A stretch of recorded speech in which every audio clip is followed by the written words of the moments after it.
Hello, j'espère que vous allez bien. Je vous retrouve aujourd'hui pour un nouveau journal d'une lectrice et je ne peux décemment pas commencer cette vidéo sans vous souhaiter mes meilleurs vœux pour 2024. Je vous souhaite que cette nouvelle année qui s'offre à nous vous apporte beaucoup de bonheur, à chacun sa définition du bonheur et j'espère sincèrement que vous avez la vôtre qui est très personnelle et donc je vous souhaite sincèrement que cette nouvelle année vous apporte tous les éléments que vous avez mis dans cette définition. Certains voudront du changement, d'autres au contraire voudront trouver l'équilibre, certains voudront vibrer, d'autres au contraire voudront de la sérénité. Et bien voilà, que 2024 vous apporte ce que vous souhaitez. Et puis moi de mon côté, je vous souhaite sincèrement aussi d'être vous-même, de pouvoir vous exprimer librement, de vous trouver si vous vous cherchez et bien évidemment sur le côté littéraire, livresque, et bien de continuer de prendre plaisir à lire, de faire de belles découvertes, d'avoir de beaux échanges. Voilà, bien évidemment, je vous souhaite le meilleur pour cette nouvelle année et j'intègre dans le meilleur tous les classiques comme la santé, etc. Alors, on va bien évidemment parler lire puisqu'on est là pour ça. J'ai plein de petites choses à vous dire. Ce journal va à la fois clôturer 2023 et ouvrir l'année de lecture 2024. Donc voilà, ce sera un petit melting pot de tout ça. J'ai envie de commencer par les derniers romans qui ont rejoint ma pile à lire en 2023. Alors Doris, si tu passes par là, je sais que ça te fera rire parce qu'elle trouve que j'ai un rapport assez drôle avec ma pile à lire, mais vous le savez, je ne suis pas tout à fait à l'aise avec le fait d'avoir autant de livres dans ma pile à lire. J'aimerais vraiment diminuer cette bibliothèque presque à lire. Et donc du coup, je vous en ai parlé, je pense, dans mon bilan 2023, envie 2024. Je me suis mis des petits challenges personnels, etc. Je ne reviendrai pas là-dessus ici, mais juste pour voilà, clôturer l'année 2023, j'ai envie de faire un point des derniers livres qui sont rentrés dans ma palle et j'en ai d'ailleurs lu, j'allais dire certains, mais en fait je crois que j'en ai lu un seul, mais c'est déjà pas mal. Donc, si je dois faire le compte, fin 2023, le 31 décembre 2023, je suis à 71 livres dans ma pile à lire. Je suis contente parce que je suis de nouveau en fait à ce qu'était ma pile à lire début 2023 du coup. Parce que ma palle est montée jusqu'à 130 livres quasiment. Donc voilà, on retrouve un équilibre. Mais j'espère secrètement que fin 2024, eh bien, on sera sur une diminution drastique de ma pile à lire. J'ai le droit de rêver, laissez-moi être dans, comment dire, dans mes songes, laissez-moi espérer, voilà. Hein. Alors, le premier livre à rejoindre ma pile à lire, c'est La femme de ménage de Freda McFadden qui m'a été offert par Laura Duconte, Les mots des autres. Et je suis trop contente parce que je voulais vraiment m'offrir ce roman depuis sa sortie brochée, donc ça fait quand même un petit moment, je ne sais plus en quelle année, je pense que ça doit faire un an et demi qu'il est sorti, 2022. Non, aux éditions City, donc pour la traduction française en 2023. Donc ça fait un an qu'il est sorti. Ça fait un an que je le souhaite et en fait j'essaye tellement de me raisonner au niveau de mes achats pour ne pas augmenter de manière drastique ma pile à lire que à chaque fois je me disais en librairie non Manon, tu ne te prends pas ce roman, déjà tu vas attendre qu'il sorte en poche et puis tu l'achèteras quand ça deviendra une lecture prioritaire. Et du coup, j'étais trop contente de le trouver dans mon colis de Noël. J'ai même failli l'avoir en double puisque la cousine de mon conjoint voulait me l'offrir et en fait, elle a un peu discuté avec Lauriane de ce qu'elle voulait m'offrir pour Noël. Et Lauriane lui a dit attends, en fait, elle vient de l'avoir par Laura dans son colis de Noël, donc trop contente. Laura m'a également glissé dans son colis de Noël un livre qui s'appelle Le Bazar, que vous pouvez d'ailleurs voir en détail sur sa dernière vidéo puisqu'elle est revenue sur YouTube après quelques mois d'absence. Elle le détaille super bien, elle vous montre les planches, etc. C'est un livre en fait de stickers très vintage que j'adore et j'ai décidé à partir de ce mois-ci de faire un bullet journal familial où en fait je vais vraiment m'acheter un énorme carnet blanc et voilà, chaque mois aura sa double page avec les petites photos de famille, avec des petits mots en fonction de ce qu'on a vécu comme moment, en fonction des acquisitions de ma fille, et puis il y a le bébé qui va arriver en février, donc voilà, ça sera une belle année, je pense, pour commencer ce bullet journal familial. Et quand je vois l'épaisseur du livre, donc le bazar, c'est une petite bible de stickers et clairement, eh bien, ça va apporter de l'homogénéité à tout ce que je vais vouloir faire. Ça va bien décorer mes propos. Bref, un grand merci Laura pour ton colis. Ensuite, ce qui a rejoint ma pile à lire sur le mois de décembre, eh bien, il y a dans le colis de Lauriane un Noël romantique en Laponie de Sarah Morgan. Alors j'ai un deal avec moi-même dans ma tête. Oui, oui, je me parle toute seule. Quand Lauriane m'offre un livre, je refuse qu'il rentre dans ma pile à lire. En fait, avec Lauriane, on se tanne tout le temps parce qu'elle a une toute petite pile à lire et elle s'en vante un petit peu hein, quand même. Et du coup, ça me met un peu les nerfs parce que je me dis, j'aimerais, en fait, c'est mon objectif là d'avoir sa toute petite pile à lire. Et donc, du coup, parfois, on se nargue un petit peu, mais voilà, pour rigoler.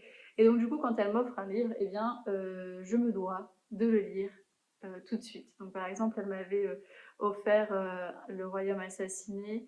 Eh bien, je l'ai lu le lendemain de la réception du colis. Et là, on n'est pas loin de ça. C'est que j'ai reçu son colis un petit peu avant Noël, je pense la veille ou l'avant-veille de Noël. Et eh bien, on a lu ce roman sur la dernière semaine de décembre en se disant, allez, c'est notre dernière lecture commune de 2023. Alors, j'avoue que quand j'ai ouvert le petit paquet pour découvrir le livre qu'elle m'avait glissé dans son colis, je me suis dit, est-ce que ça va passer? Parce que la romance et moi, ça fait déjà 2. La romance de Noël et moi, ça fait 3. Et en même temps, j'ai une confiance vraiment aveugle en Lauriane. Sauf que là, pour le coup, elle ne connaissait pas forcément l'autrice. C'est juste qu'on en entend tellement parler qu'elle s'est dit, allez, on tente ensemble. Donc c'était quand même un pari assez risqué. Et en fait, je dois bien dire que j'ai complètement adhéré, adoré cette romance. Je vous lis le résumé et je vous en parle très rapidement après. La neige à perte de vue, les rennes, les balades en chien de traîneau, Christy se faisait une joie de passer les vacances de Noël chez sa tante, qui tient un snow spa en Laponie. Mais à l'approche du grand départ, Seb, son mari, se montre distant. Christy sent que si elle veut réparer leur couple à la dérive, elle doit passer, avant le réveillon, quelques jours seule avec lui. C'est décidé, elle va confier leur fille à Alix, sa meilleure amie, pour les premiers jours. Et si tout va bien, à Noël, ils seront tous réunis dans ce décor de rêve plus soudé que jamais. Alix est terrorisée, s'occuper d'une fillette de 4 ans représente un vrai défi pour une phobique de l'engagement comme elle. Mais pour rendre service à Christy, elle est prête à tout, sauf qu'elle ne va pas être la seule nounou de la petite Holly. Zach, l'ami de Seb, est venu en renfort. Zach, ce globe-trotteur aussi irrésistible qu'agaçant, qu'elle a pris soin d'éviter pendant 5 ans. Voilà qu'ils vont devoir partager un chalet romantique à souhait. Heureusement que Holly sera là pour les occuper nuit et jour, sinon elle serait en grand danger de céder à la plus dangereuse des tentations. Alors, vous l'aurez compris, c'est une romance certes qui se passe au moment de Noël. Donc on va effectivement suivre Christy et Seb qui sont un couple et qui ont une petite fille qui s'appelle Holly. Ils étaient censés partir tous les 3 en Laponie. Et en fait, Christy sent bien que son couple est un petit peu à la dérive. En tout cas, elle sent son mari vraiment, vraiment distant. Et elle se dit, en fait, on va revoir un petit peu le programme. Je vais appeler Alix, ma meilleure amie. Elle va aller avec Holly en Laponie. Et puis nous, on les rejoindra un petit peu plus tard. Mais là, je pense que j'ai besoin de quelques jours avec mon mari pour faire le point de ce qui se passe dans notre couple. Pourquoi je le sens aussi chagriné. Enfin, voilà. Et sauf qu'en fait, Alix, eh bien, c'est la jeune célibataire un petit peu frivole qui a vraiment peur de l'engagement et qui accepte bien évidemment de prendre au lit avec elle en Laponie, mais qui se dit que clairement, elle ne sera pas à la hauteur de garder cette fillette pleine d'énergie. Elle a vraiment peur qu'une catastrophe se passe avant le retour des parents.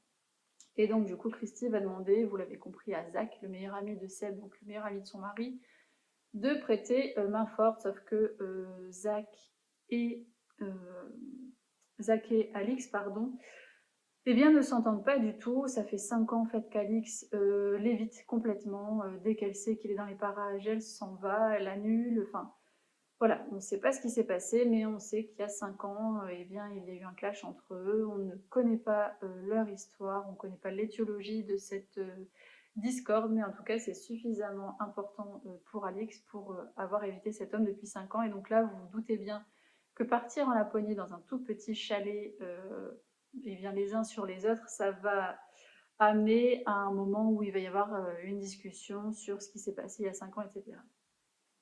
Alors, ce que j'ai aimé dans ce roman, d'abord, c'est un roman choral, donc ça apporte quand même vachement de rythme. On va suivre à la fois Christy et Seb en tant que couple. On va suivre Zach et Alix qui vont devoir régler leur compte. Et on va également suivre la tante de Christy, donc, qui habite en Laponie. Je ne sais plus comment elle s'appelle, mais on va également suivre cette femme. Bien évidemment que je n'ai pas retrouvé son nom en cherchant comme ça. Christy, Alix, on a compris. Robin, pardon. On va également suivre Robin et son mari, donc qui eux habitent en Laponie. Robin n'a pas toujours vécu en Laponie et donc on va eh bien, découvrir pourquoi en fait elle est partie aussi loin dans des conditions aussi extrêmes. Et donc du coup en fait on va suivre trois couples avec chacun leur complexité et c'est ça vraiment que j'ai aimé, c'est que chaque couple a vraiment une certaine profondeur. C'est pas. Alors quand je dis couple, on est ok que Alex et Zach ne sont pas ensemble, mais vous aurez compris, chaque duo, voilà, c'est peut-être mieux. Chaque duo a vraiment de la profondeur. On n'est pas sur les clichés qui s'enchaînent. Bien au contraire, les relations sont vraiment très crédibles. Et bien, ce qu'on va découvrir au fur et à mesure de l'histoire est assez surprenant. Alors, il y a des choses qu'on voit arriver, certes, ça reste une romance de Noël, mais il y a plein d'autres choses, au contraire, où on se dit, ah ouais, en fait, ça, je ne l'avais pas vu venir et c'est vachement intéressant. Par exemple, la raison pour laquelle Robin est partie en Laponie, la raison pour laquelle Christy et Robin, donc, qui sont nièce et tante, pourquoi ne se sont jamais vues, parce que c'est pas dit dans le résumé, mais c'est dès les premières pages. Christy va en Laponie voir sa tante, mais selon elle, elle n'a jamais vu sa tante. Pourquoi elle a attendu le décès de sa mère pour pouvoir aller voir sa tante? Quelle querelle il y avait au niveau familial? Vraiment, c'est super intéressant. Et ce que j'ai également adoré, eh bien, c'est l'immersion dans l'environnement du Grand Nord, c'est-à-dire que vous êtes vraiment en Laponie où tout est enneigé, où, enfin vraiment, on peut facilement imaginer le paysage qu'entourent ces personnages. Moi, je me voyais vraiment faire des batailles de boules de neige, je me voyais vraiment dans un petit chalet emmitouflé dans mes plaids avec une boisson chaude devant la cheminée. Du coup, je regarde mon cheminée. Euh, je me voyais bien faire du chien de traîneau, j'en ai fait il y a quelques années, et pas en Laponie malheureusement. Et je m'imaginais en fait toutes les sensations, le froid qui glace les extrémités, le plaisir de retourner dans le chalet où il y a un peu de chaleur. Bref, moi j'ai trouvé que c'était une super bonne lecture. Le seul petit défaut que j'y ai trouvé, ce roman il fait 455 pages et il y a quelques longueurs. Et ça c'est dommage. Alors il n'y a pas de longueur, euh, comment dire, dans le sens des actions qui sont très longues. Non, il y a des longueurs parce que en fait Sarah Morgan elle a à cœur de décrire de manière très détaillée tous les processus psychologiques de chaque personnage. Par exemple, si Christy va rencontrer un moment d'angoisse, eh bien, elle va avoir à cœur de décrire ce moment d'angoisse et de remonter à l'origine en fait de cet état anxieux. Et peut-être de manière un peu trop détaillée, même pour moi, la psy, alors j'ai envie de dire la psy de comptoir, mais en fait non, je ne suis pas une psy de comptoir, je suis psychologue, neuropsychologue dans la vie de tous les jours, mais voilà, même pour moi qui aime quand les profils psychologiques sont bien établis et bien détaillés, là on va peut-être un peu trop dans le détail pour une romance. Mais vraiment une très belle lecture et du coup ça me réconciliait beaucoup avec les romances de Noël et je me dis que eh bien, c'est mon premier Sarah Morgan, mais pas mon dernier. Je pense, enfin, ça alimente encore la réflexion que j'ai, c'est que ça fait quand même un peu plus d'un an que je me dis que, en fait, je me suis fermée à beaucoup de genres en ayant énormément d'a priori en tête et en ayant également eu des mauvaises expériences quand j'ai tenté de m'ouvrir à ces genres. Mais je pense que si on choisit bien ses lectures, dans les genres qui nous sont encore inconnus ou sur lesquels on est réfractaire, et bien peut-être, je dis bien peut-être, qu'on peut réussir à ouvrir notre univers, voilà, notre univers de lecture. C'est ce qui se passe avec moi en ce moment pour la fantasy et le fantastique. Là, vous voyez, il y a eu de la romance. J'ai envie cette année, je vous l'ai dit dans mes envies 2024, j'ai envie cette année bien, de m'ouvrir à la romance. Alors attention, je ne vais pas lire que ça, hein, clairement, mes genres de prédilection, ça restera le thriller, le polar, le cozy mystery, ça restera le roman contemporain, le roman historique. Mais voilà, j'ai envie de continuer à devenir une lectrice plus éclectique et je pense que ça passe par les bons choix au bon moment. Et donc pour ça, il faut réussir à trouver la personne qui peut vous accompagner aussi dans ce sens-là. Bref, j'arrête de m'éparpiller. J'ai également reçu pour Noël 2 livres de la cousine de mon conjoint. Alors, elle adore lire et du coup, on adore pour nos anniversaires, pour Noël, se faire la surprise de s'offrir quelques livres. Je pense qu'il y a 1 ou 2 fois en 10 ans où on a dû s'offrir, je pense, une carte cadeau Furet du Nord parce que, alors c'est pas qu'on était en panne d'inspiration, mais c'est qu'on avait peur d'offrir à l'autre quelque chose qu'elle avait déjà.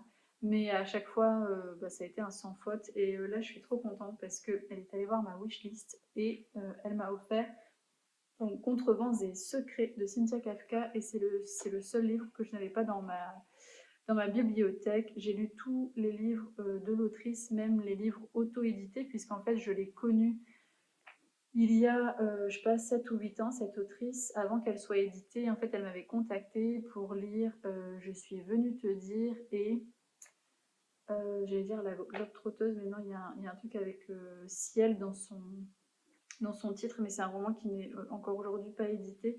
Et je pense qu'elle est en train elle est en train de le retravailler pour qu'il soit édité plus tard.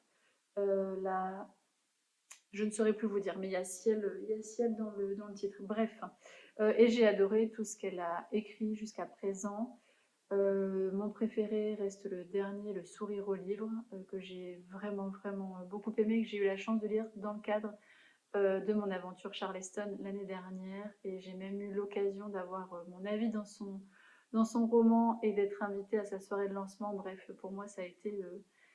Euh, j'ai une belle histoire avec cette autrice, je peux pas l'expliquer. Et elle-même le dit aussi. Et du coup, c'est bon, enfin, ça me donne toujours le sourire à sa soirée de lancement. Elle a pris le temps de me mentionner dans ses remerciements. Enfin, voilà, il y a un beau lien entre nous et ça me fait du bien de me dire que les auteurs, les autrices peuvent être accessibles et peuvent aussi, eux, prendre du plaisir à échanger avec nous. Bref, donc Contrevents et secrets de Cynthia Kafka.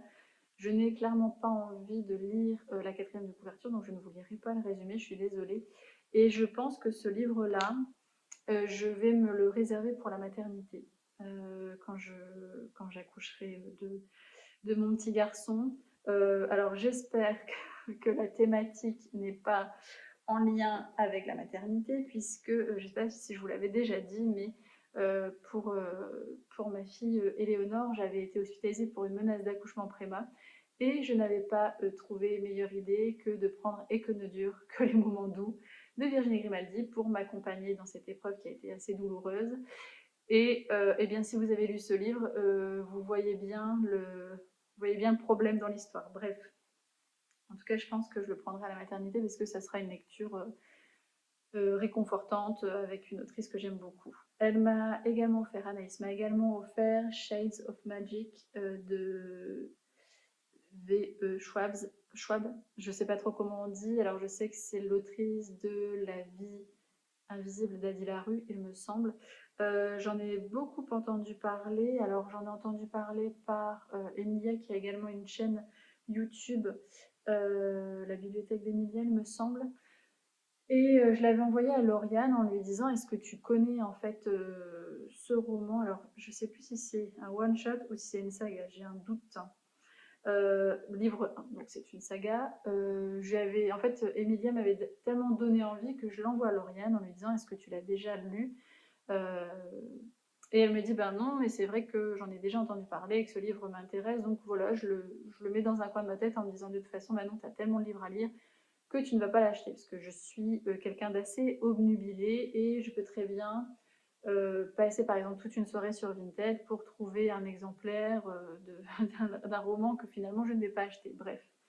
Donc je prends la décision rapidement de le mettre dans un coin de ma tête. Et en fait, grosse coïncidence, Anaïs me l'offre pour Noël. Donc je suis trop contente. Je vous lis le résumé. Quel est le dernier des magiciens de sang, des sorciers capables de voyager d'un monde à l'autre? Des mondes, il y en a 4, dont Londres est, à chaque fois, le cœur et l'âme. Le nôtre est gris, sans magie d'aucune sorte. Celui de quel? Rouge. On y respire le merveilleux à chaque bouffée d'air. Le troisième est blanc. Là, les sortilèges se font si rares qu'on y tranche la gorge pour une simple incantation. Le dernier est noir, noir comme la mort qui l'a envahi quand la magie a dévoré tout ce qui s'y trouvait. Un autre monde vous attend, là, de l'autre côté du mur. Découvrez Shades of Magic, trilogie unanimement saluée par la critique, signée d'une jeune auteure prodige, V.E. Schwab.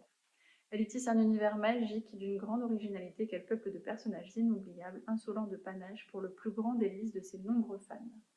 Alors c'est à partir de 12 ans, donc c'est du young adulte, effectivement c'est chez Pocket Jeunesse. Il fait 470 pages, 475, et il me tente énormément, enfin vraiment la manière dont Emilia en avait parlé, je me suis dit ça peut vraiment me plaire. Alors là pour le coup on est dans du fantasy, donc eh bien on verra ce que ça donne. En tout cas on s'est dit avec Lauriane qu'on le lirait en lecture commune, donc il faut qu'on se planifie tout ça. Et les 2 derniers livres qui se sont ajoutés en décembre à ma pile à lire, c'est les tomes 1 et 2 d'Hunger Games. Alors, ça fait un moment que je dois me les procurer. À chaque fois, Lauriane me tanne en me disant c'est bon, t'as aimé le tome 1, donc maintenant tu t'achètes les tomes 2 et 3 et il faut que tu les lises, je te laisse pas le choix, etc. Et ben, encore une fois, dans le cadre de mes résolutions de consommation, etc., j'avais dit je me les achèterai en fait au fur et à mesure quand j'aurai envie de les lire, etc. Et puis Anaïs, donc la cousine de mon conjoint, s'y est mise aussi à m'envoyer des petites annonces en mode ah tiens, j'ai vu le tome 2 d'Hunger Games sur tel site, etc., etc., en sachant que c'est la version brochée, donc du coup on a un peu plus de mal à les trouver. Et puis finalement un soir, je sais pas quelle heure il était au moins 23h, elle m'envoie ah au fait au cas où ça t'intéresserait, tu peux trouver les tomes 2 et 3 d'Hunger Games sur la bouquinerie du Sar. Donc la bouquinerie du Sar, c'est une bouquinerie solidaire qui est proche de chez nous, qui est dans le nord, que j'aime beaucoup. J'adore le concept. Vous pouvez la retrouver sur Internet, vous pouvez faire des achats sur Internet. Et voilà, il y a des valeurs derrière que je porte moi aussi au quotidien, notamment la seconde main, mais surtout la réintégration socio-professionnelle de personnes en difficulté. Et ça crée de l'emploi, etc. Et du coup, qu'est-ce que j'ai fait? Il y avait les tomes 2 et 3. Je me dis, bah non, à 3 euros, je crois que c'était 3,40 € l'exemplaire, il y avait 2,80 € de frais de port. C'est la première fois que j'avais les tomes 2 et 3 disponibles en même temps. Je fais une bonne action aussi, et ben voilà, ils sont dans ma pile à lire. Donc voilà les derniers livres qui ont rejoint ma pile à lire en décembre 2023. J'essaye de me faire la promesse qu'il n'y en aura pas d'autres avant un certain moment, en tout cas pas de mon propre chef. Ça c'est clair que je ne m'achète plus de livres depuis un certain temps. Le dernier que je me suis acheté, c'était le tome 2 de The Prison Healer, mais c'était pour le lire tout de suite. Et ça, c'est vraiment ma résolution de 2024, c'est de ne pas m'acheter de livres si c'est pour mettre ce livre dans ma pile à lire. Si je vais en librairie m'acheter un livre, eh bien c'est pour le lire tout de suite. Voilà, bref. Donc ça, c'était pour les livres qui ont rejoint ma pile à lire en décembre 2023. Maintenant, je vais vous faire un petit bilan de mes dernières lectures. Donc il y a toutes les lectures que j'ai faites fin 2023, et il y a également ma première lecture 2024 que j'ai plus là en papier parce que je l'ai déjà prêtée. Ma belle-mère est passée hier et elle me l'a déjà shippée parce qu'elle a vu mes stories sur Instagram. Et du coup, je vous parlerai également de mes 2 lectures en cours. Comme ça, vraiment, j'essaierai d'être à jour sur les livres lus, les livres en cours pour la prochaine vidéo. Bref, alors c'est parti pour les livres lus. J'ai lu Retour à Sainte Mary Hill, Cozy Christmas Mystery de Karine Pitotti, donc qui est une saga de Cozy Mystery qui se passe au niveau des fêtes de fin d'année. Et celui-ci, c'est le premier tome, donc qui est sorti fin d'année. C'est le livre en fait que vous aviez choisi pour le Read Together de décembre, et c'est top parce que l'autrice s'était proposée de se rendre dispo pour répondre aux questions des participantes, et donc on avait créé une section dans le Discord, voilà, questions destinées à l'autrice, et Karine a vraiment pris le temps d'y répondre de manière détaillée. C'était super enrichissant et ça a permis, je pense aussi, d'avoir une autre vision de la lecture, du roman, enfin de certains personnages, etc. Moi, j'ai trouvé ça super intéressant et c'est vrai que les retours ont été super positifs. Alors, tout le monde a aimé ce roman, ça c'est top. Il y a eu énormément de coups de cœur et tout le monde était raccord pour dire il nous faut le tome 2 tout de suite. Bon, il va falloir attendre un petit peu. Alors, dans ce Cozy Mystery, on va suivre Joanne Brown, je crois, oui c'est ça, qui est scénariste d'une série vraiment suivie par toute l'Angleterre, et du jour au lendemain, elle disparaît mystérieusement. Elle va se réfugier en fait dans un cottage qu'elle a hérité de sa tante Gladys qui vient de décéder. Alors pourquoi elle part dans ce cottage-là? Eh bien parce que son ex, enfin son conjoint du moment, avec qui elle travaille sur la série, eh bien l'a trompée, et donc elle décide vraiment de tout plaquer, de dire allez salut, moi je me casse, tu te avec ta série, je n'écrirai plus tes scénarios, enfin tes scénarii, et puis voilà, tu te débrouilles. Sauf que voilà, elle le fait vraiment en mode incognito avec son petit chapeau, ses petites lunettes, et puis elle part dans son petit cottage en pensant que, très naïvement, hein, elle pense que bah, ça va pas se savoir en fait qu'elle est dans ce petit cottage-là, mais ça c'était sans compter ses voisines. Alors c'était les sœurs Macpherson, ses voisines septuagénaires qui aiment bien regarder par la fenêtre et puis faire aller la radio potin derrière.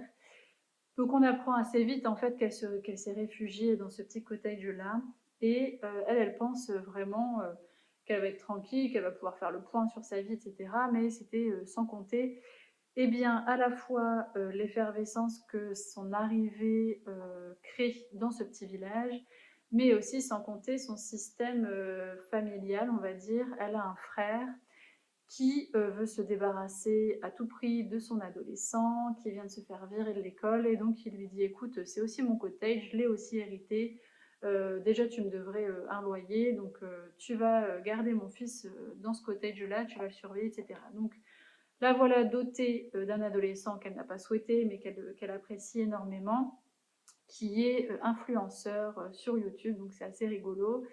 Et il y a également son ancienne assistante qui va venir en renfort. Donc ça va être un joyeux bordel dans cette petite maison.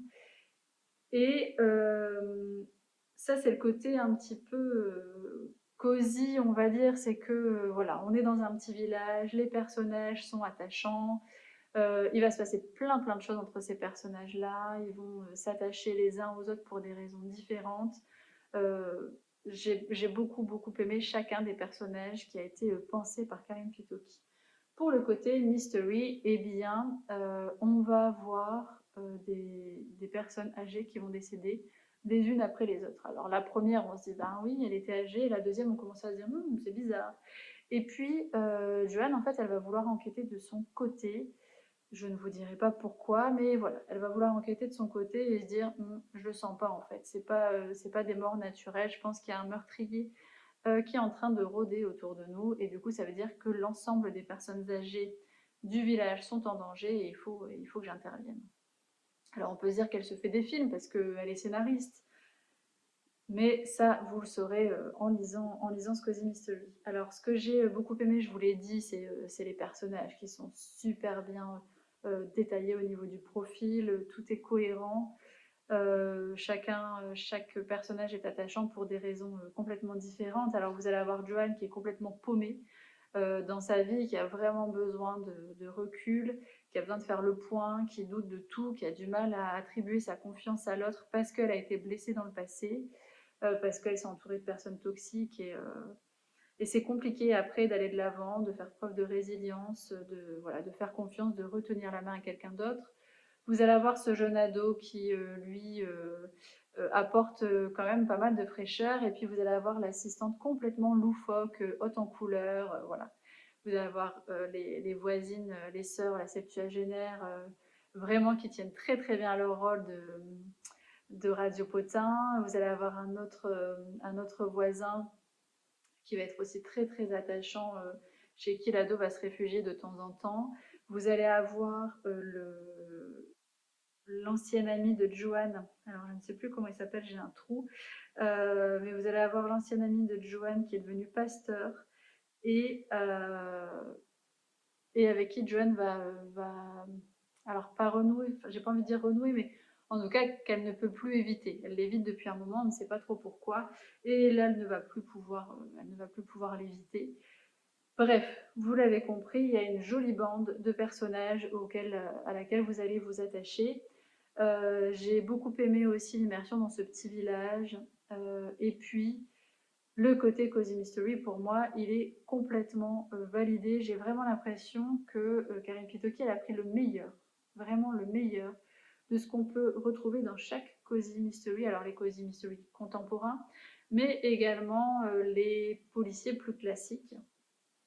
Et elle a tout injecté en fait dans sa saga. Je pense qu'elle a tout compris. Et donc c'est pour ça que j'ai continué de m'intéresser à cette saga-là. Mais vraiment, pour moi, c'était un sans faute. Alors, dans les échanges, certaines lectrices disaient que Joanne, elle pouvait être agaçante parce que elle avait du mal à aller de l'avant et qu'on a envie de lui secouer les puces et de dire stop. Enfin là, ça semblait évident, fonce. Et ce que j'ai apprécié, c'est que Karine, elle a pris le temps en fait d'expliquer pourquoi elle avait choisi d'insuffler tout ça, tout ce profil-là à son héroïne. Et moi, j'ai trouvé ça vachement intéressant. Alors, peut-être qu'elle explicitera un petit peu ses choix dans les tomes suivants, je ne sais pas. Mais en tout cas, j'ai adoré. Il y a énormément aussi de références à certains classiques, comme Les filles du docteur March, etc. Pareil, ça a été fait de manière très équilibrée. Très équilibré au bon moment. Enfin, il est parfait en fait. Hein. Moi, j'ai très très hâte de retrouver toute cette bande l'année prochaine. Alors, Karin Pitoki nous a confirmé que ça serait vraiment une saga centrée sur les fêtes de fin d'année. Alors, est-ce que, par exemple, dans le tome 2, ils vont se retrouver en fin d'année, mais on va apprendre ce qu'ils ont vécu au cours de l'année, ou est-ce qu'on va se centrer à chaque fois uniquement sur ce qu'ils vivent ensemble en fin d'année? Je ne sais pas, mais toujours est-il que j'ai adoré, je vais vous le redire encore. Je pense on peut parler de coup de cœur dans le genre. Voilà. Donc, je vous invite clairement à le lire. J'ai lu ensuite Les Muses d'Alexis Michaelides. Je ne sais jamais si on dit Michaelides. C'est l'auteur de Dans son silence que je n'arrête pas de vous conseiller puisque j'ai eu un coup de cœur pour ce thriller psychologique qui m'a laissé sans voix au moment du dénouement. Et je l'avais offert à Lauriane pour son anniversaire, je crois, puisqu'elle avait également adoré Dans son silence qu'elle avait lu sous mes recommandations. Et du coup, je lui avais offert celui-ci en lui disant je te laisse pas le choix, en fait, on va se programmer une lecture commune pour continuer de découvrir la plume de l'auteur ensemble. Et spoiler alerte, le coup de cœur ne s'est pas réitéré, j'en suis la première déçue. Je vous lis le résumé et après je vous explique pourquoi. Mariana, londonienne d'origine grecque, est psychothérapeute. Alors qu'elle se remet à peine de la noyade de son mari, sa fragile nièce Zoé, étudiante à Cambridge, l'appelle au secours. Une jeune femme de sa promotion a été sauvagement assassinée sur leur campus. Mariana débarque aussitôt pour soutenir Zoé et ne peut s'empêcher de mener sa propre enquête, surtout quand Zoé accuse son professeur de grec ancien, le séduisant Edward Fosca, d'être le meurtrier. Mariana découvre alors que Fosca entretient de mystérieuses relations avec un groupe d'étudiants qui se surnomme les Muses. Bientôt, une autre d'entre elles est retrouvée morte. Alors, sur le papier, enfin au niveau du résumé, moi je me suis dit ça me tente énormément. Ça me semble bizarre en fait qu'on parle déjà d'un potentiel suspect dans le résumé. Et en fait ce suspect-là, donc le professeur de grec ancien Édouard Fosca, ça va vraiment être la cible en fait de Mariana, donc qui est psychothérapeute à la base à Londres et qui vient aider, qui vient en renfort de sa nièce. Alors Mariana elle a un lien très très particulier avec sa nièce Zoé puisque Zoé n'a plus ses parents et en fait elle est sa tutrice, sa représentante légale. Donc voilà, il y a un très très fort lien entre eux et ce lien est est un petit peu abîmé depuis la mort du mari de Mariana. On ne sait pas trop pourquoi, mais depuis que le mari de Mariana est décédé, les deux femmes ne s'entendent plus trop.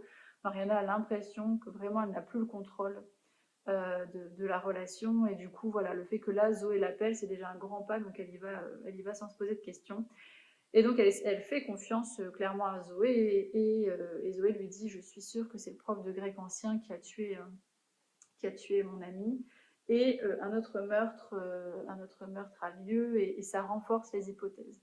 Et donc vraiment on va être centré sur récolter en fait toutes les informations, tous les indices qui peuvent nous faire penser que ce professeur est le meurtrier. Et clairement, on en vient à douter, enfin tout le long du livre, on se dit mais bah oui, non, mais en fait, c'est sûr, c'est lui. Mais ça serait trop simple. Du coup, à quoi servirait le livre si c'est lui? Je ne peux pas vous dire si c'est lui ou non, puisque sinon, je vais tout vous spoiler.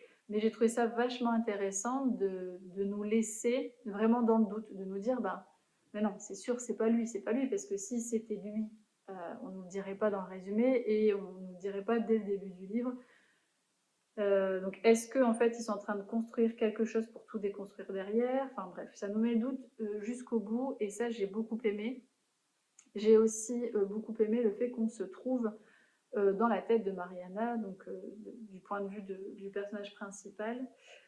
Et du coup, on vit avec ces angoisses permanentes. Mariana, elle a beau être psychothérapeute, ça ne protège pas de l'anxiété. Et donc, c'est une personne très anxieuse et on va vivre avec elle toute son anxiété. Et du coup, parfois, ça va vraiment frôler la paranoïa et on ne sait pas du coup si ce qu'elle voit est réel ou si c'est le fruit de son imagination. Parfois la sensation d'être suivie, est-ce qu'elle est réellement suivie ou pas. Donc l'auteur arrive encore une fois à nous mettre dans le doute, comme il l'avait fait en fait dans son silence, c'est que on est vraiment dans un état d'esprit très très particulier puisqu'on ne sait pas quels éléments sont vrais, en qui on peut avoir confiance. Quand une personne, parfois Mariana va interroger une personne et elle va en faire des conclusions et nous-mêmes on fait les mêmes parce qu'on est du point de vue de Mariana. Et on se dit oui, mais en fait, est-ce qu'elle a bien entendu ce qu'elle a entendu? Est-ce qu'elle a bien compris ce qui a été dit? Enfin, donc en fait, on en vient à douter de tout et ça, j'ai beaucoup aimé. Ce que j'ai moins aimé, c'est l'ampleur que prend toutes les notions de mythologie grecque. Moi, il y a des passages où je disais à Lauriane, mais en fait, là, j'ai rien compris, je me sens vraiment imbécile. Et ça me réconfortait parce que Lauriane pensait la même chose. Il y a vraiment plein de passages, enfin plein. Le roman est quand même, j'allais dire assez court, mais non, il fait quand même 405 pages. Il y a quand même pas mal de passages où on fait référence à la mythologie grecque et aux significations du coup de telle ou telle chose. Et je dois avouer que ça m'a un peu perdue et ça alourdit pour moi le récit. Récit qui, je trouve, de manière globale, manquait énormément de rythme. Alors, on est de nouveau dans un thriller psychologique, même si on l'est moins que dans son silence. Dans son silence, pour le coup, c'était vraiment un thriller psy pur, et pourtant, j'ai pas souffert de longueur. Là, c'est pas tout à fait du thriller psy, puisqu'on est à la fois sur du thriller psy, mais aussi sur du polar, puisqu'on est dans le point de vue de Mariana. Et pour le coup, là, j'ai ressenti pas mal de longueur et ça m'a dérangé. Lauriane et moi, on a le même avis. Par contre, je n'ai rien vu venir du dénouement. Encore une fois, je me suis dit, mais non. Mais non, mais non, mais non. En plus, je sais que cet auteur me retourne le cerveau pour que sur son twist final, je sois complètement KO. Et là, eh bien, de nouveau, je me suis fait avoir. Donc, c'est pas une mauvaise lecture. Mais c'est vrai que comme dans son silence ça avait été un réel coup de cœur, eh bien j'aurais aimé que le coup de cœur se réitère et c'est pas le cas. Je dirais que c'est une bonne lecture. C'est pas une très bonne lecture ni un coup de cœur, je dirais que c'est une bonne lecture. Je suis contente de l'avoir lu. Je ne sais pas s'il y a d'autres romans de l'auteur que je n'ai pas lus. À ma connaissance, il n'y a que Les Muses et Dans son silence, mais il faudrait que je me renseigne pour voir un petit peu. Ouais, non. En tout cas, quand Les Muses étaient sortis, il y avait juste Dans son silence qui avait été sorti auparavant. Donc à voir, mais en tout cas, si l'auteur écrit un autre roman, eh bien, je le lirai avec plaisir. C'est un auteur que j'aime quand même bien. Là, j'ai juste voilà, été déçue davantage par les longueurs. Après, le côté mythologique, bon, bah, c'est tout. Enfin, il y a des sujets qui s'y prêtent, mais moi, je sais que je ne suis pas sensible à tout ça. Il y en a d'autres qui adorent la mythologie. D'ailleurs, ça me fait penser au dernier livre que j'ai lu de Johanna Gustafsson, qui est le livre de Yule, où on fait également référence à des rites vikings, etc. Et en fait, je sens que je suis imperméable à ça. J'arrive pas à adhérer, ça m'ennuie, ça me lasse très très rapidement. Alors heureusement pour le Johanna Gustafsson, c'est vraiment par petites touches et du coup ça m'a pas du tout froissé à la lecture, mais pour le coup là, ici, oui. Bref, j'ai également lu le tome 2 de The Prison Healer, qui est de Ghalid Cage. Désolée pour mon accent anglais qui est toujours aussi infâme. Alors, je ne peux pas trop vous en parler parce que c'est un tome 2, donc il s'agit ici d'une trilogie. Le troisième tome va sortir, il me semble, en mars. Bon, pour le coup, je vais l'acheter puisque je vais le lire direct à sa sortie. Je crois que c'est 13. Je sais plus, mais j'avais dit à Lauriane, tu réserves ta journée, on va en librairie, on le lit. Je ne vais pas vous en reparler parce que je vous ai parlé du tome 1 dans le dernier journal d'une lectrice, il me semble. Donc si ça vous intéresse, allez voir. Juste pour vous dire que le tome 2 a été vraiment, vraiment, vraiment à la hauteur du tome 1. C'est de nouveau un coup de cœur. J'ai pris énormément plaisir à continuer de suivre l'héroïne qui va. On est dans un autre univers, mais les relations interpersonnelles se complexifient à fond et on sent qu'on est vraiment sur un flux tendu et on se dit mais quand ça va péter, ça va faire très très très très très très mal. Et bien évidemment, ça pète à la fin du tome 2, donc il nous faut le tome 3 avec Lauriane, c'est obligatoire, mais j'ai tout aimé. Le rythme, les relations interpersonnelles qui évoluent, les manipulations qui sont faites, les mensonges qui sont obligés d'être mis en place pour pouvoir continuer de vivre la relation qui est en train d'être vécue, les secrets, bref, j'adore. Voilà, je vous en dirai pas plus sur cette saga. J'ai également lu Un cœur pour Noël de Sophie Jomain, qui est, je pense, la romance de l'Avent que vous avez le plus vue sur Bookstagram, peut-être aussi sur Booktube, je ne sais pas. Mais le principe, c'était de lire un chapitre par jour. Donc en fait, vous aviez les pages qui étaient scellées entre elles, comme ceci. Il fallait ouvrir ici pour pouvoir avoir accès aux pages, le 1, le 2, etc. jusque le chapitre 24. Alors, j'ai fait ça les 3-4 premiers jours et ça m'a vite saoulée. Je suis désolée pour les personnes qui avaient envie de se le procurer, qui n'ont pas réussi à se le procurer, parce que du coup, d'entendre ça, ça doit être énervant, pardon, d'entendre ça. Mais en fait, j'ai pas du tout adhéré au principe d'un chapitre par jour. Je pense que j'aime lire quand j'ai le temps, au gré de mes envies, au rythme que j'ai envie, et du coup d'être contrainte à lire un chapitre par jour, voilà, je n'ai pas adhéré, et du coup je pense qu'au bout de 3 ou 4 jours j'ai arrêté ma lecture et je me suis dit bon, en fait tu la reprendras plus tard, parce que voilà, c'était comme ça, parce que sur les 3 ou 4 premiers chapitres, eh bien je n'ai pas du tout réussi à m'attacher au personnage, et si vous me suivez, vous le savez, j'ai besoin de m'attacher au personnage pour apprécier ma lecture, et j'avais l'impression que le fait d'être freinée à un chapitre par jour, eh bien, ne me permettait pas de m'immerger complètement dans l'histoire et ne me permettait pas de comprendre la dynamique relationnelle qui était véhiculée par Sophie Jomain. Donc voilà, je l'ai mise de côté, je l'ai fini fin décembre. Et bien malheureusement, j'ai pas forcément apprécié ma lecture. Alors c'est pas non plus une grosse déception, c'est juste que Sophie Jomain, je connais la profondeur qu'elle sait mettre dans ses récits. Et en commençant ce roman, je pense que j'avais oublié que c'était un young adulte. Voilà, c'est tout simplement ça. Donc on va suivre Avril, qui a 18 ans, qui est née avec un cœur défaillant et qui a bénéficié d'une greffe du cœur à l'âge de 16 ans. Donc là, ça va faire 2 ans qu'elle a été greffée. Depuis, elle vit un petit peu sous cloche. Une cloche que ses parents lui ont construite, mais qu'elle a elle-même renforcée. Elle vit vraiment dans sa bulle, elle ne s'autorise plus vraiment à jouir de la vie. Et elle part là dans les Alpes rejoindre son père, parce que ses parents sont divorcés, elle part rejoindre son père dans les Alpes pour les fêtes de fin d'année. Et là, elle retrouve un petit peu l'innocence qu'elle avait avant sa greffe. Et elle va rencontrer, enfin, elle va retrouver Augustin, qui est le frère de sa meilleure amie Eva. Et Augustin va la prendre par la main et va lui dire écoute, maintenant il faut que tu recommences à vivre. Et il va la guider en fait sur le fait de reprendre plaisir à vivre, sur le fait de s'autoriser les choses tout en étant, comment dire, j'allais dire sécure, mais tout en étant voilà, responsable pardon, de ce qu'on fait, enfin ne pas non plus faire n'importe quoi.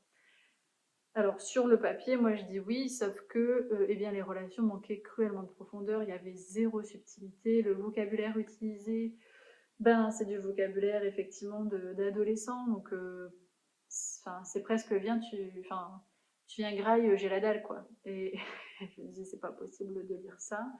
Il y a il y a par exemple des garçons qui venaient un peu draguer Avril de manière comment dire, très très brut de décoffrage, genre morceau à viande, quoi, bref. J'ai pas adhéré à tout ça, il y avait de nombreux clichés aussi, et voilà. Alors pour un jeune adulte, enfin pour un ado, je pense que ça peut carrément le faire, et je pense qu'il prendrait plaisir à lire ce roman. Moi de mon côté, du coup, j'ai pas réussi à me détacher en fait de mon point de vue d'adulte, et du coup ça m'a fait vraiment lever les yeux au ciel à plusieurs reprises, et même certaines prises de décision d'Avril vont engendrer des conflits avec ses parents, et même dans la relation conflictuelle je me dis mais bon sang, enfin c'est très manichéen, et pourquoi on peut pas amener un peu de subtilité, et enfin voilà. Donc après par contre c'est vraiment une ambiance hivernale que j'ai pris plaisir à vivre, c'est-à-dire que on est vraiment dans les Alpes enneigées, il y a des tempêtes de neige où on ne peut plus sortir de chez soi, on va faire du ski, on va faire du snow, on va faire de la rando en raquette, enfin, tout. Si vous aimez l'ambiance, je mange une bonne raclette devant le feu de cheminée alors qu'il neige dehors, alors vous vous y retrouverez. Au niveau de l'ambiance, moi j'ai beaucoup aimé, mais voilà, il m'en faut plus pour apprécier ma lecture, et malheureusement, du coup, lecture très mitigée pour ce roman. Alors j'ai lu pas mal de retours quand même assez mitigés, à la fois sur le fait que, en fait, finalement, un chapitre par jour, eh bien, ça le fait pas vraiment, et aussi à la fois sur effectivement le manque de subtilité dans l'histoire, et puis le langage utilisé. Donc je me dis que je suis pas la seule à avoir ressenti tout ça, mais je pense aussi qu'effectivement on oublie que c'était à la fois pour un public young adulte, et c'est vrai que si on se remet dans le contexte, ça peut mieux passer. J'ai envie de vous parler d'un livre que j'ai lu au mois d'octobre. Je vous en avais très très très très rapidement parlé, mais il paraît le 10 janvier, et je pense que le 10 janvier c'est aujourd'hui. Il s'agit de La fille de l'illusionniste d'Amita Parikh, je ne sais pas pourquoi j'ai dit Parikh, d'Amita Parikh, aux éditions Faubourg Marigny. Donc je l'ai lu au mois d'octobre, puisque j'ai la chance d'être flamboyante cette année. C'est vraiment un honneur pour moi, puisque c'est une maison d'édition que j'aime beaucoup. Alors c'est le premier roman de l'autrice. Là on est sur un roman plutôt historique, donc rien à voir avec ce que je viens de vous présenter juste avant, qui était du young adulte. C'est un coup de cœur pour moi. Je vous lis le résumé et je vous en parle juste après. 1938, Lena Papadopoulos, 9 ans, n'a jamais tout à fait trouvé sa place dans le cirque Le Monde des Merveilles, même en tant que fille de l'extraordinaire illusionniste tête d'affiche Théo. Brillante et curieuse, Lena aspire à la magie du monde réel, de la science et de la médecine, malgré les limites de son fauteuil roulant. Sa vie non conventionnelle va prendre une tournure passionnante lorsqu'elle sauve Alexandre, un orphelin juif avec ses propres secrets et un passé mystérieux. Mais en dehors des merveilleuses lumières du cirque, la noirceur du nazisme est en train d'étreindre l'Europe. La guerre va bousculer le monde de Lena et lui prendre tout ce qu'elle chérit le plus.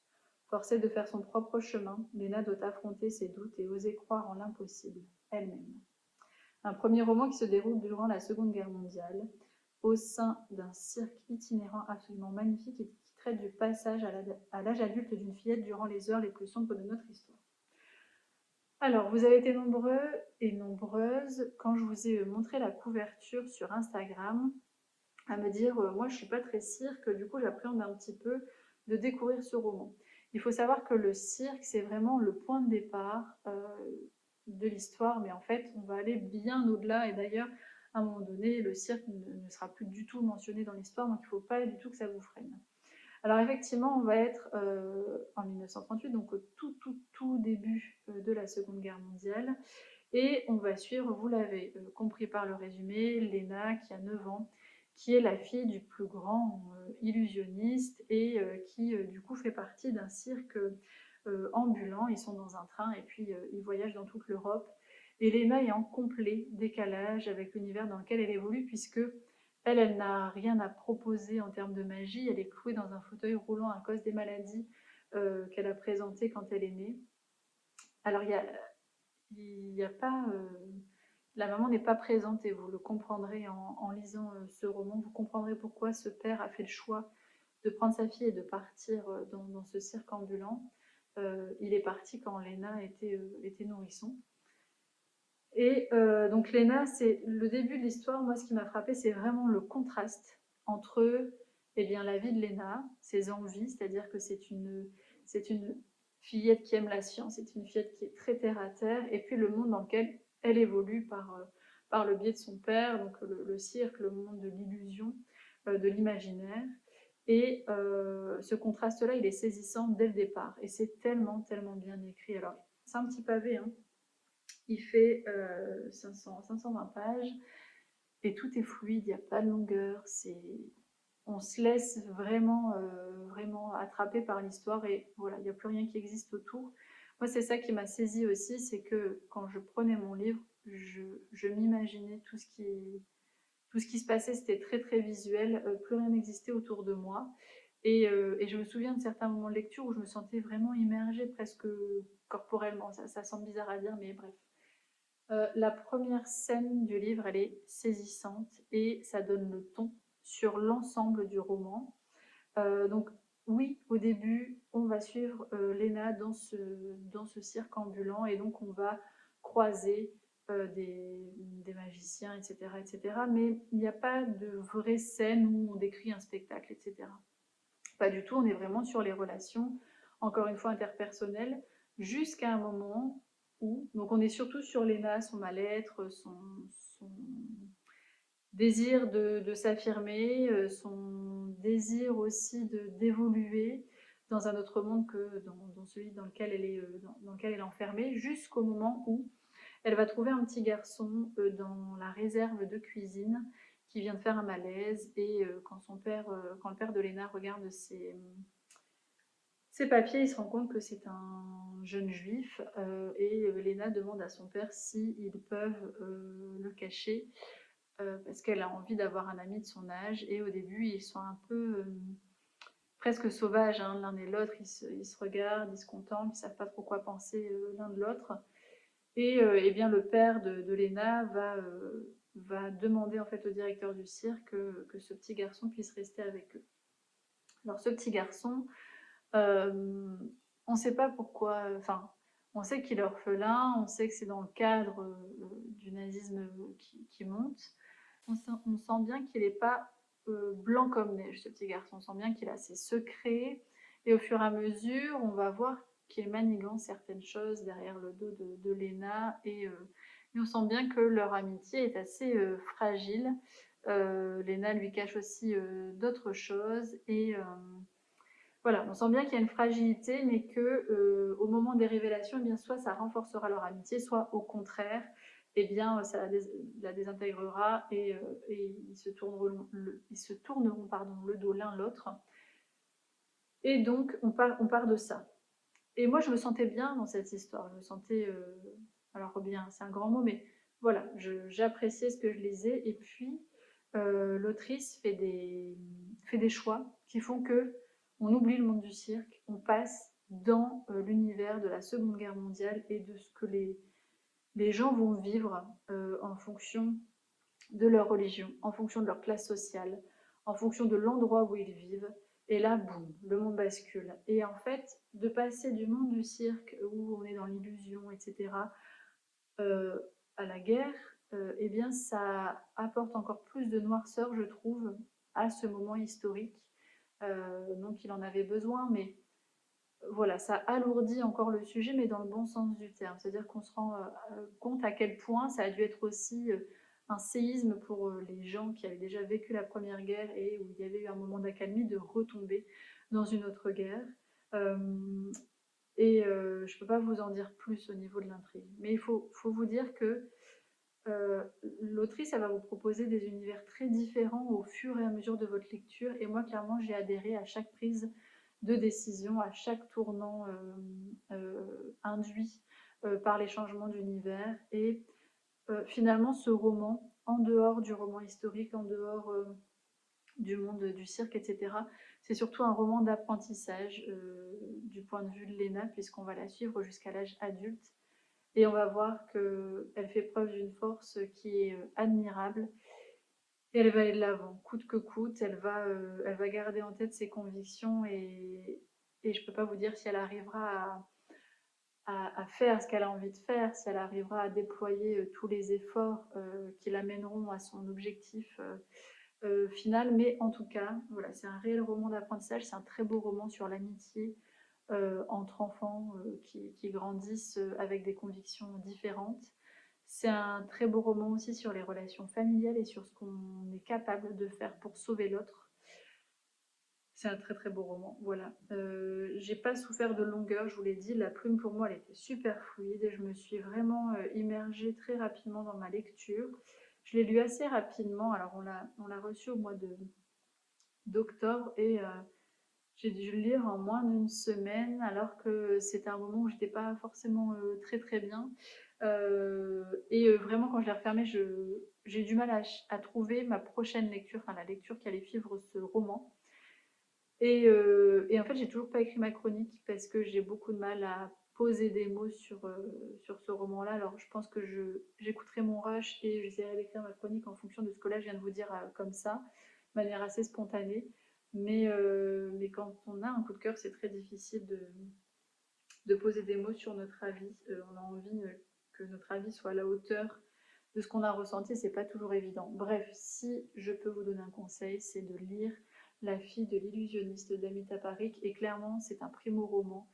Et je vais suivre l'autrice de très très très très près parce que j'ai vraiment envie de suivre son travail. Petite précision, quand j'ai commencé ce roman, je me suis dit, oh là là, c'est sur l'univers du cirque, ça va pas le faire, c'est mon premier Faubourg Marigny en tant que flamboyante. Il faut que ça passe parce que si ça casse, ça veut dire que je vais pas honorer mon partenariat correctement, etc. Alors que nous, en fait, hein, on a le droit de pas aimer un roman. Mais vous voyez, malgré tous les a priori que j'avais, ben ça s'est terminé en coup de cœur. Donc voilà, c'est en librairie le 10 janvier, donc je pense que c'est à partir d'aujourd'hui. Je fais la transition avec ma lecture en cours qui est La mystérieuse bibliothèque de Blackwood Abbey d'Esther Fox. Alors, est-ce que c'est un primo-roman? Je ne sais pas. Est-ce que l'autrice a déjà écrit d'autres romans? Je ne sais pas. Bref. Elle est romancière à temps plein, mais a également travaillé dans des musées et s'est spécialisée en histoire et en archéologie. Le week-end, vous pouvez la trouver en train d'explorer les vieux cimetières du coin, de naviguer en librairie ou de profiter d'un latte dans un café tout en écrivant. Elle vit dans les environs de Boston avec son mari et leur fils. Elle est l'autrice de La berceuse des sorcières. Et bien voilà, il me semble que ça avait été publié également chez Faubourg Marigny, si je ne dis pas de bêtises. pourtant je ne le trouve pas en début de livre, mais c'est pas grave. Alors, pour ce roman, je vais vous lire le résumé parce que clairement, j'ai lu 38 pages, donc je suis pas très loin, pas assez en tout cas pour vous en faire un résumé moi-même. D'un trait de plume, Ivy Radcliffe, 23 ans, devient Lady Hayworth, propriétaire d'un vaste domaine dans les Landes du Yorkshire. Ivy n'a jamais entendu parler de Blackwood Bay, ni de l'ancienne lignée dont elle est issue. N'ayant rien pour la retenir à Londres depuis la perte de son frère durant la Grande Guerre, elle se dirige vers sa nouvelle demeure. Mais l'atmosphère du manoir est pesante, les serviteurs réservés et méfiants. Cependant, un trésor l'attend derrière les portes closes, une magnifique bibliothèque. Malgré les avertissements énigmatiques du personnel, Ivy se sent irrésistiblement attirée par ces étagères poussiéreuses où des œuvres familières se mêlent à des textes étranges et ésotériques. Et elle sent aussi quelque chose d'autre dans la bibliothèque, une présence qui semble avoir sa propre volonté. Des rumeurs tourbillonnent dans le village sur les anciens propriétaires, sur les fantômes et les malédictions, et sur un manuscrit énigmatique. Et à mesure que les événements deviennent de plus en plus sinistres, il appartiendra à Ivy de découvrir les mystères de la bibliothèque afin de récupérer sa propre histoire avant qu'elle ne disparaisse à jamais. Alors quand on lit le résumé, clairement ça donne vraiment envie, en tout cas moi ça me donne envie. Ça parle de bibliothèque, ça parle d'abbé, on sent bien l'univers gothique, où on va être dans un environnement qui fait bien flipper, rempli de mystères, rempli de rumeurs. Voilà, moi ça me hype bien. Et en fait, je commence ma lecture donc hier soir, et ça commence en 1346. Et là, je me dis, 1346, mais c'est pas ce qui était dit dans le roman. Et en fait, on a une double temporalité, en tout cas sur les premiers chapitres, puisque le premier chapitre, on est en 1346, et on rebascule avec Ivy en 1927 à Londres. Sur le premier chapitre, donc, qui fait 8 pages, j'ai trouvé ça très lourd. Et je me suis dit, oh là là, ça démarre mal, j'espère que la plume ne va pas être aussi lourde tout le long du roman. Et en fait, non, c'est juste le premier chapitre d'introduction. Alors après, eh bien, je pense que l'autrice a voulu coller aussi au style de l'époque, et sur ces quelques pages, elle a voulu aussi retranscrire le contexte historique. Donc c'est vrai que j'ai trouvé ça très lourd, mais c'est 9 pages, hein, voilà. Et après, on arrive 1927 avec Ivy qui effectivement vient de perdre son frère à la guerre. Elle n'a plus de famille en fait, et elle est complètement fauchée. Et donc du coup, quand un notaire la contacte pour lui dire que elle est maintenant héritière d'une abbaye, et bien sûr qu'elle fonce dans Yorkshire, même si eh bien, elle doit pour ça quitter sa vie à Londres. Et voilà, en fait, j'en suis là, Ivy vient d'arriver, mais la plume change à partir de la page 17. Voilà, je vous ai dit, j'ai lu moins de 40 pages, donc je ne vais pas là vous en parler, mais c'est juste pour vous dire que je suis en train donc de lire le livre à paraître chez Faubourg Marigny le jour de la Saint-Valentin, le 14 février. Du coup, j'en regarde mes marque-pages, et c'est vrai que je ne vous en ai pas parlé. Je me suis offert pour Noël, puisque je m'étais dit que je ne m'offrirais pas de livre. Je me suis offert pour Noël des marque-pages d'une amie illustratrice dont je vous ai déjà, je pense, parlé ici, qui est les illustrations de Lou. Je me suis pris ce marque-page-là, que je trouve très beau. Et celui-ci, alors au niveau du format, vous voyez là c'est un format broché. Il va très bien pour les formats brochés, et il va également très bien pour les formats poche. Il dépasse juste un tout petit peu, vous voyez, des formats poche, donc top. Alors pourquoi j'ai craqué? Déjà parce que j'adore le travail de mon amie Laurie. Et en plus, donc ça faisait un moment que je me disais, tiens, ce serait bien que tu te rachètes des marque-pages, mais j'avais pas envie forcément d'acheter les marque-pages de créatrices que tout le monde connaît. Pas que je n'apprécie pas la qualité du travail de ces illustratrices-là, c'est juste que j'ai aussi à cœur eh bien, de soutenir en fait les illustratrices qui sont autour de moi, des illustratrices locales. Et en plus de ça, eh bien, Laurie, je la connais plus personnellement que d'autres illustratrices. Et en fait, elle avait fait un petit post ou une petite story, je ne sais plus, sur Instagram, pour dire que eh bien, il y a des illustrations qui avaient des imperfections, et donc du coup, pour ne pas gâcher ces illustrations, eh bien, elle proposait en fait de découper ces illustrations en marque-pages. Donc du coup, ça fait un petit peu recyclage entre guillemets, et bien moi, qui a un côté écolo bien développé dans mon quotidien, je me suis dit, bah, tiens, en fait là, c'est l'occasion clairement. Je me fais plaisir parce que les illustrations me plaisent énormément, et en même temps, eh bien, ça permet de ne pas jeter le travail de cette illustratrice. Et voilà, alors je crois que le marque-page, il doit être à je sais pas, 3 euros peut-être, peut-être moins cher, je sais plus, je dirais 3 euros, en sachant que en fait c'est du papier très très très épais. Enfin, ouais, il est bien bien épais, et la qualité de l'impression est juste dingue. Je sais pas si vous verrez très très bien, mais voilà, moi j'ai beaucoup aimé, enfin j'aime beaucoup son travail. Je sais que c'est pas la dernière commande que je passerai.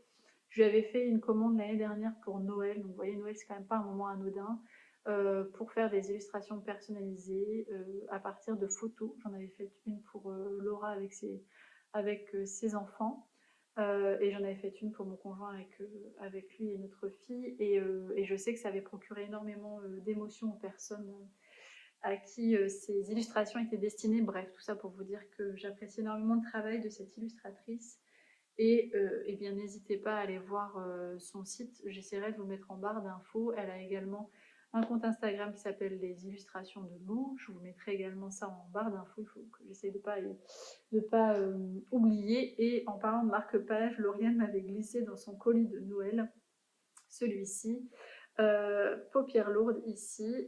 Alors ça, c'est un petit truc entre nous, parce que Lauriane sait que depuis octobre-novembre, je suis très très fatiguée, et bah, j'ai tendance à m'endormir sur mes lectures, mais alors dans n'importe quelle position, c'est-à-dire que je peux m'endormir assise, enfin voilà, je ne suis pas forcément obligée d'être allongée dans mon canapé avec ma couverture, parfois je m'endors vraiment comme ça, assise. Et donc du coup, un petit clin d'œil, mais j'apprécie aussi beaucoup ce marque-page qui est, je pense, en cuir, qui est du coup super bien solide. Et du coup, ça me permet, alors que j'avais plein de marque-pages, ça me permet d'avoir vraiment mes marque-pages pour mes lectures en cours, parce que depuis quelques mois, je ne sais pas ce que je fais, mais je ne mets plus de marque-pages dans mes livres. Et du coup, quand j'ouvre un livre, je ne sais pas si ça vous fait aussi de temps en temps, quand j'ouvre un livre, en fait, je dois d'abord me souvenir de la page à laquelle j'étais. Et quand je m'en souviens pas, en fait, il faut que je feuillette, donc ça prend déjà un certain temps. Bref, je fais n'importe quoi. Bref, ma dernière lecture en cours, c'est ce beau petit bébé de 850 pages, qui est le tome 5 des 7 sœurs. Je ne présente plus la saga, hein, je pense que vous la connaissez. Alors j'ai mis ce marque-page là, c'est l'atelier de Fadette. Je l'ai mis là, mais en fait je suis pas du tout là parce que je l'écoute, mais je pense que je suis presque à la moitié. Dans ce tome-là, on suit la sœur de la lune qui est Tiggy, qui part se réfugier dans les Highlands écossais, et qui va aller à la recherche de ses origines à travers un ami, enfin une connaissance tzigane qu'elle rencontre en Écosse. Et il s'avère que cette amie tzigane a un rapport en fait avec sa famille d'origine, qui est du coup espagnole. Et j'adore les deux temporalités. J'adore à la fois l'immersion dans les Highlands écossais et l'immersion en Espagne. J'aime beaucoup à chaque fois, je trouve que c'est quand même très fluide. Je pense qu'une fois qu'on a commencé la saga, on comprend en fait le rythme en fait de Lucinda Riley, et je pense que si dès les premiers tomes vous êtes entraîné, alors on continue la saga sans trop se poser de questions. Pour l'instant, j'ai pas vraiment eu de gros coup de cœur pour cette saga-là, mais voilà, j'apprécie lire un tome par an. Donc là, je commence l'année avec le tome 5, peut-être que j'en lirai 2 cette année, je ne sais pas. L'année dernière, je n'en avais pas lu. Je ne sais plus quand j'avais lu la fille, enfin la sœur à la perle, mais je crois que ça avait été mon tome préféré avec le tome 1. Alors le tome 1, ça a été mon tome préféré parce que c'est la découverte de la plume de Lucinda Riley, c'est la découverte de cette saga événement. Et du coup, j'ai compris l'engouement avec ce tome-là. Le tome 2, j'avais trouvé que le début était très très long parce qu'elle reprenait en fait le concept de la mort de Passolt, etc. Donc les 100 premières pages, j'avais trouvé ça très long, mais après j'avais bien apprécié. Le troisième tome, j'avais plutôt bien apprécié, mais j'avais trouvé quelques longueurs. En tout cas, ça manquait pour moi un petit peu de rythme, mais j'avais beaucoup apprécié l'univers, le fait de se trouver dans l'univers des livres, en Angleterre, etc. Le tome 4, pour moi, je pense que ça a été mon préféré. Et là, le tome 5, j'apprécie énormément. J'aime aussi beaucoup la personnalité de Tiggy, qui me parle pas mal. Voilà en ce qui concerne mes lectures, du coup, en cours. Et j'ai décidé, bah oui, c'est comme ça, je décide de temps en temps de certaines choses. Je commence à fatiguer. J'ai décidé de me constituer une pioche à lire par mois. Alors, je n'ai rien inventé hein, du concept, vous êtes nombreuses à le faire. Et je me suis dit, bah, tiens, pourquoi pas, ça peut être sympa pour avoir un peu un visuel de ce que je peux lire sur le mois. Et donc, du coup, hop, je me mets devant ma bibliothèque. Je reprends plaisir à me mettre devant ma bibliothèque. Là, je l'ai rangé un petit peu parce que c'est vrai que je vous en ai pas parlé. J'ai eu à Noël par la mère de mon conjoint, je l'avais mis sur ma wishlist, un tampon Ex Libri. Je peux vous montrer une impression. Ben, tiens, sur le Faubourg Marigny que je suis en train de lire. En fait, j'ai tamponné tous mes livres. Et donc, du coup, ça m'a permis de ranger ma bibliothèque. Voilà le tampon que j'ai choisi. Un petit livre, une tasse de thé, mon prénom et puis la première lettre de mon nom. Je suis pas du tout matérialiste, mais vraiment pas du tout. Par contre, s'il y a quelque chose, s'il y a bien un objet auquel je tiens, eh bien, ce sont mes livres. Et donc, du coup, ça m'énerve quand je les prête et que je ne les retrouve pas. Alors, loin de moi l'idée que ce petit tampon me permettra de retrouver mes livres quand je les prête. Mais j'espère bien que la personne qui ouvrira mon livre et qui saura qu'elle ne me l'a pas rendu, eh bien culpabilisera un petit peu. Non, mais je sais pas, j'avais besoin de marquer mes livres, j'avais cette envie-là en tout cas. Et il y a peu de choses qui me font vraiment plaisir sur le plan matériel. Et du coup, je me suis dit, ben, tiens, si ça te fait plaisir, pourquoi pas. Et donc voilà. Bref, tout ça pour vous dire que j'ai rangé ma bibliothèque. Et donc du coup, je prends de nouveau plaisir à me poser devant ma bibliothèque, à me dire alors qu'est-ce que tu vas lire, etc. J'ai donc dissocié comme d'habitude donc format Charleston, format broché, format poche. Dans les formats poche, je me suis fait une caisse, moi c'est des anciennes caisses de pommes, ma bibliothèque. Dans les formats poche, j'ai dissocié romans contemporains, romans historiques, thrillers, Cozy Mystery, etc. Et dans ces caissettes de genre, j'ai mis par alphabet les livres que j'avais déjà lus et je me suis fait une partie eh bien pile à lire, libre à lire. Et donc du coup, maintenant c'est plus facile pour moi d'avoir un visuel sur ce qui me reste à lire comme livre, parce qu'avant j'utilisais l'application Glyph pour choisir mes lectures, puisque j'avais scanné toute ma pile à lire. Bref, tout ça pour dire que je me suis mise devant ma bibliothèque, et du coup pour ce mois-ci, je m'étais choisi donc livre de You. C'est vrai que je vous en ai pas parlé, mais je vous en parlerai, je pense, dans la prochaine vidéo, parce que ça va faire beaucoup. Donc je m'étais pris pour ma pioche à lire de janvier, livre de Yule. Je me suis pris donc du coup le Faubourg Marigny que je suis en train de lire. J'avais également mis le tome 5 des 7 sœurs. Et je me suis mis aussi le tome 5 des détectives du Yorkshire, parce qu'on a lu le tome 4 le mois dernier avec Lauriane, et on a tellement aimé retourner dans cet univers cosy que, eh bien, on a envie de continuer. On s'est dit, allez, on reprend un certain rythme là, puisque il y a encore un tome qui est paru le mois dernier, je ne sais plus si c'est le tome 8 ou le tome 9. Donc voilà, on a envie de reprendre du service avec cette saga. Donc on a mis le tome 5 dans notre planning de lecture commune sur le mois. Je me suis également mis le tome 2 des McCoy, parce que quand même, j'ai lu le tome 1 il y a très longtemps maintenant, et je l'ai adoré. Et je me dis que c'est quand même dommage de le laisser traîner dans ma pile à lire, en sachant que ça me permettra encore de valider avec le tome 5 de Lucinda Riley, le tome 5 des détectives du Yorkshire. Ça me permettra de valider un mois une saga, vous vous souvenez, Je me suis mis le défi depuis, je crois, septembre, de lire un tome de saga par mois pour dire aussi un petit peu de les sortir de ma pile à lire. Donc voilà, là c'est le tome 2, on verra si j'ai le temps de le lire. Et je me suis également mis Dessous les roses d'Olivier Adam, qui m'a été offert par Laura du compte Les mots des autres pour mon anniversaire.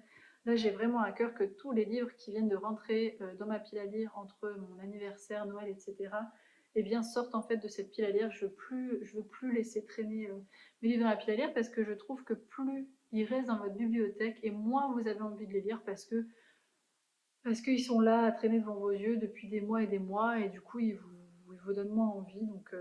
Donc voilà. Là c'est plutôt de ce que j'en ai retenu, c'est plutôt histoire de famille, pavillon de banlieue, 3 jours, 2 frères et une sœur. Voilà, je pense qu'il y a leur père qui est décédé, enfin je pense qu'ils se retrouvent suite à un décès. Et il y a des comptes qui vont devoir être réglés. Alors il est assez court, 246 pages. Donc voilà, en fonction de où j'en suis dans mes autres lectures, en fonction du moment du mois, je me le calerai. Je pense sincèrement que je peux réussir à lire La mystérieuse bibliothèque de Blackwood Bay, le tome 5 des 7 sœurs, le tome 5 des détectives du Yorkshire, Dessous les roses, et j'ai mis une petite réserve pour ce tome 2 là. Alors peut-être du coup que je le lirai en chevauchement entre janvier et février, je verrai. Mais déjà rien que le fait d'avoir pris plaisir à me poser devant la bibliothèque et de faire cette pioche à lire, eh bien c'est suffisant pour moi, puisque j'ai pris plaisir à le faire. Bref, voilà, je pense que j'ai suffisamment papoté pour aujourd'hui. Donc je vous parlerai de Livre de Yule de Johanna Gustafsson à la prochaine vidéo, quand j'aurai également terminé La mystérieuse bibliothèque de Blackwood Bay et le tome 5 des 7 sœurs. En attendant, j'espère que vous avez pris plaisir à écouter cette vidéo. Peut-être que si vous êtes arrivé ici et que vous n'avez pas forcément envie de mettre un commentaire très détaillé parce que vous n'avez pas le temps, ou parce que, encore une fois, vous ne vous sentez pas forcément légitime d'être dans l'échange, alors que vous l'êtes, clairement vous l'êtes, n'hésitez pas à mettre un petit emoji. Vous pouvez mettre comme émoticône des cotillons, par exemple, puisque pour la nouvelle année, vous avez fait... enfin voilà, pour les vœux de nouvelle année, etc., c'est un petit peu festif. Voilà, en tout cas j'espère que le contenu vous a plu. Si c'est le cas, n'hésitez pas à liker, à vous abonner, à commenter cette vidéo. N'hésitez pas aussi à me dire les derniers livres qui ont rejoint votre palle, les derniers livres que vous avez lus, si vous avez lu des romans de Noël, les livres là qui vous accompagnent pour 2023, bref. Moi je suis super curieuse, donc n'hésitez pas à mettre en commentaire ce que vous avez envie en fait pour créer de l'échange. C'est pour ça que je fais ces vidéos. Donc voilà, faut pas hésiter.